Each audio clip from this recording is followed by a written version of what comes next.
Paris, c'est ton tour. Bonjour chers internautes, Dieu est bon, Dieu est puissant, le Père de notre Seigneur Jésus-Christ, c'est laquelle nous prions jour et nuit. Il a fait encore de grandes choses dans la vie de quelqu'un. C'est pour cela que je suis là pour vous raconter un grand témoignage que Dieu a fait. Donc c'était un jour, j'étais à la maison, il y a une dame, on l'a donné mon numéro de téléphone, qui me téléphone pour que je puisse prier parce qu'il avait beaucoup de problèmes avec sa famille. C'est les gens qui ne croient pas au moment que tu dis c'est ton père, c'est ta mère. Mais Dieu fait toujours la différence de ce que nous pouvons attendre. J'étais partie chez la dame, j'ai commencé à exhorter la dame. J'ai commencé, le Saint-Esprit commençait à me révéler des choses dans sa maison, dans sa vie, dans la vie de ses enfants. Mais précisément, il fallait que je commence par elle. Et bon, moi je lui dis, il faut passer par la délivrance pour que ces choses puissent être révélées comme il faut.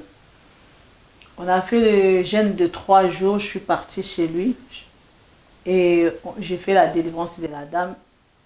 Pendant la délivrance, c'est son père qui sort dans son corps pour dire voilà, depuis qu'elle est venue en Europe, son père il n'est pas content. Et comme il avait envoyé l'argent, qu'on achète le terrain pour que lui puisse construire. Donc il avait envoyé l'argent de deux terrains. Il a fini une maison, il a commencé deuxième maison. Dans la première maison, ils ont mis les locataires. Mais l'argent, au lieu que l'argent vienne chez lui ici en France, c'est son père qui utilisait son argent. Le jour que la dame voulait maintenant réclamer son argent, son père a commencé à se fâcher. Pourquoi moi j'étais mis au monde? Il a parlé beaucoup de choses et puis il a fait sortir des paroles de malédiction. Et ces paroles accrochaient à la dame parce que la dame ne connaissait pas Dieu. Et à partir de là, la dame a commencé à avoir des problèmes de finances, les enfants malades, elle-même s'était tombée aujourd'hui, demain après demain à chaque fois. Et quand je suis partie, on a essayé de prier. Parce que moi, je ne voulais pas lui dire ce qui se passe dans sa famille. Parce que je ne sais pas son attitude. Et pendant la délivrance, c'est là son père qui commençait à parler ces choses. La dame me dit, je vais retourner au pays pour vendre cette parcelle. Mais j'ai craint par rapport à ce que je vois aujourd'hui, par rapport à mon père. Je ne sais pas comment je dois faire, il faut que tu m'aides. J'ai dit, bon, avant d'aller au pays, il faut qu'on prie beaucoup, que le Seigneur nous donne la directive. Et la dame a commencé à venir ici à la maison, on a commencé à prier. Le Seigneur a révélé que quand il va partir là-bas, donc on va le mettre, en fait, le poison dans tout ce qu'il va manger. Et ils ont déjà préparé une chambre, mais dans cette chambre, il y a beaucoup de fétiches qu'ils ont mis dedans pour la tuer, en fait. Bon, moi, je me suis dit, nous avons un Dieu. On ne peut pas se limiter par rapport à ce que le monde peut faire. Comme Dieu nous a révélé, nous, on va dire que notre Seigneur, il est puissant. La dame a commencé à avoir peur. Je dis, non, je suis avec toi. Retourne, moi, je serai avec toi par téléphone. Donc, jusqu'à le jour de son voyage, on a prié. Il est arrivé au pays. Je lui dis ne pas prendre la maison qu'ils t'ont proposée, qu'ils t'ont préparée. Il faut prendre l'hôtel. Et en même temps, le jour qu'on parlait avec elle, il y avait une dame qui a téléphoné, son amie, qui prie aussi. On a essayé de parler avec son amie. Il a dit oui, moi j'ai déjà parlé à mon amie les situations de sa famille. Mais comme aujourd'hui elle comprend, moi je glorifie mon Dieu. Je vais faire tout de chercher un endroit là où elle va rester pendant 2 jours ou 3 jours, sans que sa famille sache que nous puissions continuer à la prière. Et la dame, on a fait comme ça, la dame a préparé là-bas et notre sœur, il est parti au pays. Au moment qu'il est arrivé au pays, la prière a commencé. Le lendemain, 3 jours après, il y a son père qui appelle maintenant son ami pour lui dire, non, je vois comme Marie, il est ici. Il dit, non, papa, je ne sais pas. Je ne sais pas, moi, je n'ai pas vu Marie. Il dit, non, mais je sens l'esprit de Marie ici. 3e, 4e jour maintenant, c'est là, Marie se présente chez son père. Papa, je suis là. Je viens réclamer ce qui me doit. Son père, il dit, si tu vends la maison, c'est-à-dire c'est ta tête qu'on va couper. Parce que moi, je t'ai envoyé au pays, je t'ai envoyé en France pour aller faire les études. Et toi, tu as fini les études. Moi, je n'ai rien pu, tout ça, tout ça. Ma soeur, donc sa fille lui dit, non, papa, tout ce que j'ai en France, je t'envoie. Même un petit peu. La maison, ça fait longtemps, presque 5 ans, que tu prends l'argent de loyer. Aujourd'hui, moi aussi, j'ai des difficultés, le travail est fini, les enfants, ils n'arrivent pas à étudier comme il faut. Moi, je veux vendre la maison. Et son père qui dit, si tu veux retourner chez toi tranquille, tu laisses la maison. Mais sinon, si tu vends la maison, c'est au prix de ta vie. Et la fille dit, non, je suis décidée de vendre ma maison. Il a commencé maintenant à chercher les clients, tout ça. Et il a trouvé au moins 4 clients qu'il devait vendre. Et à chaque fois quand les gens viennent, dès qu'ils rentrent, vraiment la maison est grande. Et dès qu'ils rentrent, ils sortent, il ne veut plus. Peut-être ils vont lui donner les rendez-vous sautent. Après, il m'appelle, j'ai dit non, le problème c'est ton père. Donc là, ce qu'on va faire, on va prier. On prie et moi j'ai dit commence d'abord à vendre la maison qui est rien, ce qui n'est pas encore fini. Et quand il a vendu la maison qui n'était pas encore finie, et son père il ne savait pas parce que là-bas il ne s'intéressait pas au fait. Comme il n'y avait rien là-bas, il y avait des locataires. Dès qu'il a vendu la 2e maison, et le jour maintenant, bien-aimé qui partait pour aller vendre la maison qui avait des disputes, des problèmes, ils ont rentré dans la voiture, ils partaient, le Saint-Esprit de Dieu me dit, oh ici, appelle la fille. Parce qu'il y a un accident qui va se passer devant lui. Il y a un accident. Dès que je l'ai appelé, j'ai dit, la voiture que toi tu as, il faut descendre et prendre une autre voiture. Il dit, maman, pourquoi? J'ai dit, fais comme ça, on va parler ça après.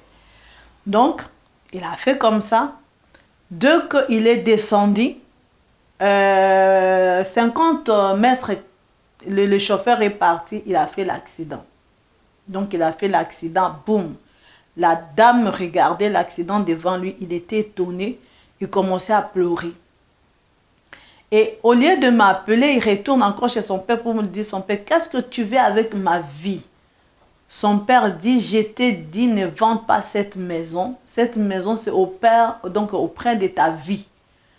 Alors, comme toi, tu ne comprends pas, oui, j'ai fait ça pour que tu comprennes. La fille a dit, il a pris l'autorité, il a dit, je suis chrétienne, je suis un enfant de Dieu, c'est bon, c'est fini, parce que vous m'avez traité. Je suis restée dans la servitude il y a au moins 10 ans de cela, 15 ans, je suis en train de travailler pour la famille. Mais le monnaie que vous me donnez aujourd'hui, moi, j'ai décidé de les faire. Bien-aimé, le soir, il m'appelle, je dis, retourne là où tu étais, on va commencer la prière. On a prié 2 jours. Le Seigneur me dit, voilà, dis à Marie qu'il va à telle heure. Quand il va arriver là-bas, il faut, parce que son père va arriver. Si son père arrive avant elle, ça sera, soit il va vendre la maison, mais il va mourir. Soit la maison ne sera pas vendue. Donc, je lui ai donné l'instruction, tout ça. Ma sœur, elle est partie. La sœur, elle est partie. Au moment qu'il rentrait dans le parcelle, 2 minutes après, il y a son père qui arrive. Et c'est là son père a crié un grand cri, « Pourquoi tu m'as fait ça ?» 3 fois, « Pourquoi tu m'as fait ça? Pourquoi tu m'as fait ça ?» Et la fille qui dit, « Papa, c'est ma maison. » Donc, bien aimé, c'était terrible. La femme, elle est tombée sur place, on l'a amenée à l'hôpital. pour la traiter. Et c'est là, comme j'avais de contact avec sa sœur, son amie, et son ami qui m'appelle, il me dit, voilà, Marie, il est à l'hôpital, voilà ce qui s'est passé. J'ai dit, il n'y a pas de souci, donc va à l'hôpital, tu mets ton téléphone sur son oreille, je vais prier. Et quand j'ai prié, au fait, la dame, il était déjà décédé. Il était déjà parti, on a commencé à prier avec son ami pour récupérer son esprit. En même temps, il est revenu. Mais quand il est revenu dans la vie, il commence à nous raconter qu'il a vu son père, qu'il est en train de le juger. Là-bas, il dit, ce que tu vas faire, ça sera pour ta vie. Même si tu vas aujourd'hui, quand tu vas retourner à Paris, tu vas mourir. Bien-aimé, pour vous montrer que la puissance de Dieu, la prière, il y a une efficacité. On a commencé à annihiler la parole de son père. Et sa maman qui dit, moi, je ne pourrais rien dire. Quand tu m'as dit que tu viens, je savais parce que j'ai compris que votre père, il a touché, il est dans le science occulte, donc il a vendu, il a sacrifié auprès de ta vie. Donc ces enfants, il y a des autres qui n'arrivent plus, les enfants de 15 ans, ils sont devenus délinquants, les autres, ils n'arrivent pas même à l'école. Un enfant de 8 ans, il n'arrive plus à l'école, donc elle n'aime plus l'école. Parce qu'il y avait, en fait, vraiment le scandale dans la maison. Et bien aimé, par la grâce de Dieu, par la puissance du Saint-Esprit, le Seigneur a dit à Marie de retourner encore à la même heure après l'hôpital. Et quand il est retourné le jour-là, son père ne pourrait plus venir à la maison parce qu'il ne savait pas quel jour elle va sortir de l'hôpital. Et c'est comme ça qu'on a vendu la maison et la dame, c'est comme ça qu'on a vendu la maison. Et la dame maintenant, pour venir, elle était obligée de ne plus dire à personne. Donc il est revenu sans parler à ni son père, ni sa mère, ni sa tante. Personne ne savait quel jour elle va revenir. Et nous avons commencé à prier la nuit, tout ça. Et son père lui dit, même si tu retournes en Paris, moi, je ne te laisserai pas parce que c'est là, moi, je vivrai. Et quand il est venu ici à Paris, bien aimé, l'esprit de son père l'a suivi. Mais par la grâce de Dieu, on avait prié. La dame, il a vendu les 2 maisons et il a acheté une maison, une parcelle que personne dans sa famille savait. Parce que là, maintenant, ça vient secret avec son ami. Et quand il est venu ici, on a commencé à construire avec la directive du Saint-Esprit la maison avec sa sœur qui est au pays. Et voilà comment on a eu la victoire. Bien aimé, il faut vous montrer la puissance de la délivrance, la puissance de la prière. La prière, c'est une efficacité. Rien ne peut dépasser la prière. Toi qui es en train de souffrir, quelle que soit la nuit, tu ne dors pas. Quelles que soient les limites qui t'ont dit que tu ne peux pas sortir là où tu es. Bien aimé, je vais te conseiller. Il ne faut pas chercher, prie pour moi. Non, il faut chercher que tu pries toi-même. Parce que tu donnes quelqu'un les fardeaux. Ces fardeaux, la personne ne peut pas prier comme toi-même. Il faut toi aussi t'associer avec la personne que tu appelles pour t'aider. Mais il y a beaucoup de gens qui appellent, prie pour moi, ils restent comme ça. Non, bien aimé, il faut chercher la volonté de Dieu dans ta vie. Il faut voir que le Seigneur, il est puissant. Notre Dieu, il est grand. Voilà le témoignage auquel je suis venue pour vous présenter ce que le Seigneur a fait dans la vie de cette dame. Et jusqu'aujourd'hui, la maison est finie. Il y a des locataires dans sa maison. Elle est là-bas au pays. Donc voilà, la victoire est certaine dans le nom de Jésus. C'est pour cela que nous organisons une fois par mois une veillée de miracles, de puissance. Une veillée qui guérit des malades. Parce que notre Seigneur Jésus-Christ, il a dit, priez pour les malades. Nous prions pour le malade et les malades ils sont guéris. Il y a la manifestation du Saint-Esprit, il y a les délivrances qui s'opèrent dans notre veillée. Bien-aimé, tu tapes les mains toi-même, tu fais des shit comme tu veux et la salle est grande, venez et vous allez voir la manifestation de notre Seigneur Jésus-Christ. Donc je vous invite pour le 16 août de 2019, venez et c'est à minuit que nous commençons notre veillée. Et bien aimé, par rapport à des rêves, il y a les gens qui rêvent de mauvais rêves, et bien aimé. Nous avons un livre qui est là, donc l'interprétation des rêves. Si tu rêves beaucoup pendant la nuit, que tu ne sais pas l'interprétation, tout est dedans. Tout ce que tu rêves, tout ce que tu vois, ça se trouve dans ces livres et que ça va t'aider pour prier.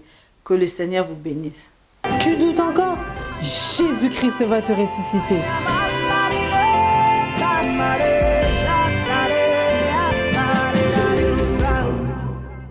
Donc bienvenue à Déborah Festi TV, je vous encourage fortement à suivre. C'est l'une des meilleures chaînes de la chrétienté ici en Europe. Suivez et abonnez-vous surtout et Dieu ne manquera pas de vous bénir à travers cette chaîne.